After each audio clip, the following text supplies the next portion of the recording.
Hi, this is our video for the VReport for the Global Learning Project. I'm Jordan. I'm Sean. I'm Heather. I'm going to be talking about my friend Trevor. I'll be talking about my friend Logan. I'll be talking about my roommate, Georgia. All right, well, the first part of this, we're going to talk about motivation. One thing that I found interesting about my person was that Trevor, he came from a very close family unit. Like, it was just him, his brother, his twin brother, and his mom. And so, like, one of the things that motivated him for, like, not only for choosing what college, but like for what he wanted to do was based on what his brother was also going to do. So, like, his mom didn't want to send one kid to a small university and another to a big one. So because his brother went to Michigan, he decided he wanted to go to Michigan State. Okay, so for my friend Logan, what I found really interesting for his motivation to come to Michigan State is he's from Lapeer, Michigan, so he has a big Michigan background family. So most of his family has gone to Michigan State, such as his brothers and sisters, mom and dad, and so forth and so on. So it's basically a family tradition to come to Michigan State. So that was his reason for coming. Yeah, my roommate was the same way. Both her parents went to Michigan State, and so she decided to go there. Also, a lot of her friends, I went to Michigan State, she transferred here, so she really wanted to come here too, along with another really close friend of mine goes to LCC, so she lives up here. So she kind of decided to go because her parents went here, and then also because a lot of the people who she was close with back home wanted to come here too, so we all ended up being together, so that's kind of why she went to Michigan State. Next part is the analysis of learning. And so one thing that's different between me and my roommate that I noticed is that early on in the semester we talked about like mindsets and learning. I've learned that I've kind of a fixed mindset. Like, I learned throughout high school that I was always one of the smart kids and I didn't really spend that much time studying or learning, while my roommate was kind of the opposite. He wasn't really that smart early on, but then he spent most of his time just studying and like just learning and just staying after class, and he ended the school year with being one of the top 10 in the class. And so I thought that was really interesting. But despite that, when it comes to his studying strategies, oftentimes he he often like pushes back and like doesn't do a lot of stuff until like maybe the last 2 days before. So I guess like a typical college student. But then when it's time to study, that's all he does, and like he drops everything, he ignores everything that I'm doing, and he just only pays attention to rereading his notes and studying, which is something I kind of don't do. I look at my notes every once in a while. I don't cram. It's kind of the same way with my friend Logan. He basically gets down to studying, no distractions whatsoever. He doesn't let anything distract him. He actually seen it firsthand. He actually unplugs his television, game systems, everything. It's like everything that doesn't have to do with studying. Even if it's when it's out of a book, he'll even shut his laptop down, all electronics, phone, everything. So he's completely focused. Where I'm a pretty big procrastinator at times, so I try to take a couple of chapters out of his book and try to do the same. Well, it's kind of working for me now, so that's the difference between us two. I'm more like, more all over the place, easily distracted, while he's just like straightforward and won't let anything distract him while he's studying. Yeah, my roommate is actually different. She studies a little bit every day for the class that she's in, which is a lot like what I do. That's what I learned my freshman year, is you study for like an hour a day, every day for a class for like 2 weeks beforehand. When the exam comes, you don't even have to study the night before because you already know all the material.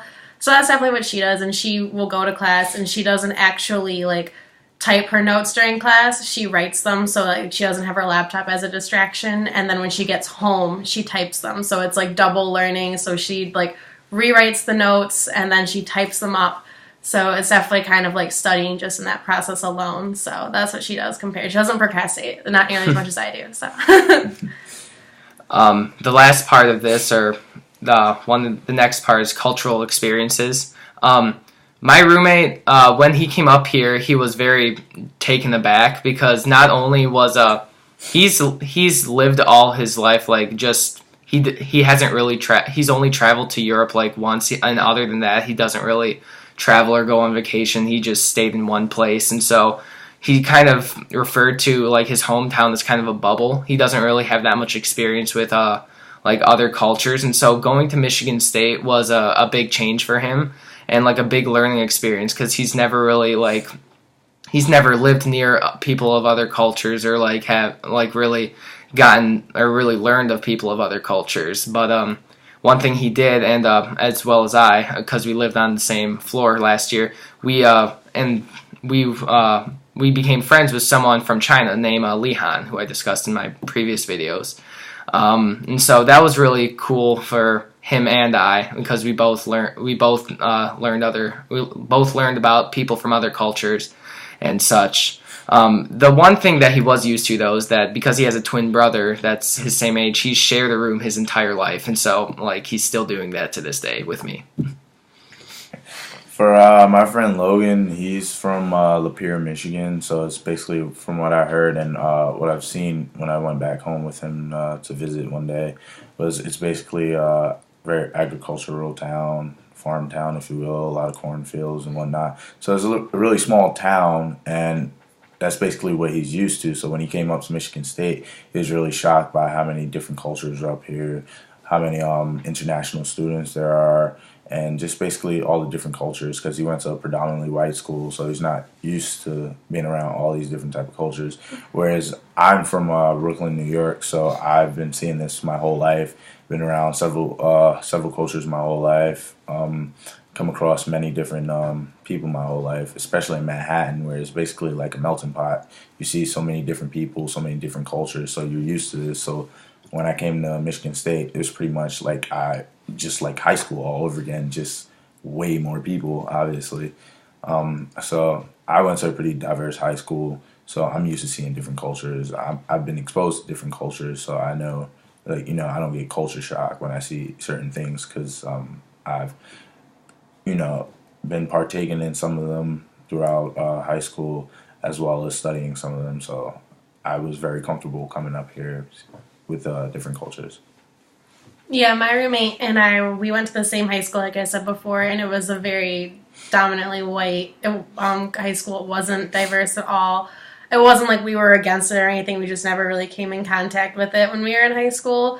And so when we both came here, it wasn't so much of a shock. I mean, it was definitely way more interesting than to be dealing with the same people and never see anything different. And she's a communications major now, so one of the major things that she always does is she has a class right now where she's doing kind of the same thing we are, where she has a group of people who are foreign exchange students, and she meets with them and she talks to them about how different their culture is. And like, it's funny because she'll come home and tell me what they talk about, and it's not even anything different. They just get along on like all different types of levels, and she really likes it. So it's not like it's different, but it's something she really enjoys. And it's something that I enjoyed too, coming here, is getting to know like different cultures and people with different backgrounds, which is really nice. So the final part of this video is about the implications of this project. The one thing that I really picked up from doing this global learning project was that it's one thing to observe a new culture and like just to see it happening in front of you, and like, but it's another to live it and another to communicate with people who are a part of something that's different from where you're from.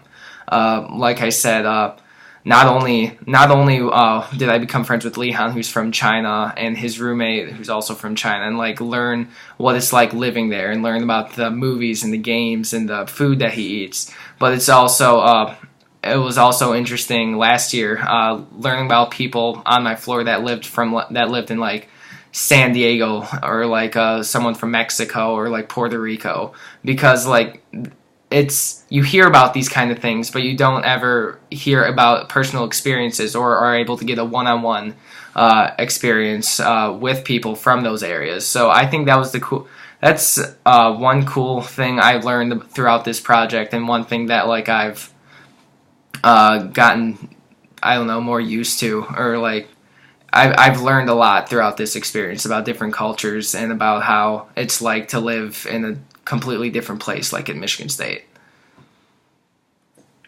Same.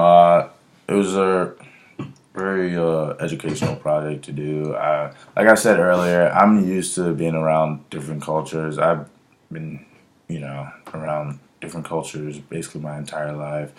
Did a lot of traveling throughout high school as well, so I'm used to doing like things like this without it being for a class and experiencing new cultures. But it's always good to, experience those cultures once again because maybe you'll pick up something that you didn't learn the first time, and it's a really fun experience.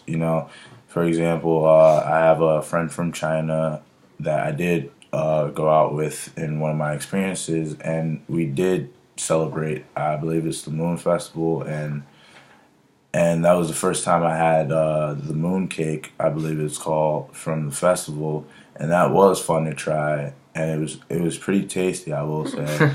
It was a fun experience. Like I've been around the Chinese culture a lot, but I have yet to try that. So that's another thing. Like even though you try something once, it's always good to try it again. Maybe you'll learn something new the second time around. Yeah, it definitely was like that for me too, because I had never even experienced really a completely different culture other than when I did this project, which was nice. I went out to a restaurant with one of my friends who was Arabic, and he took me to an Arabic restaurant. And it was all really good food, and it was really just like nice to hear like about what his culture is like and what they do that's like a little bit different from us. And when I got to take him on what I do with my normal culture, he was shocked by what we do, and like he enjoyed it too. So it was just like an enjoyable experience overall. All right. Well, that's our VReport. I'm Jordan. I'm Sean. And I'm Heather.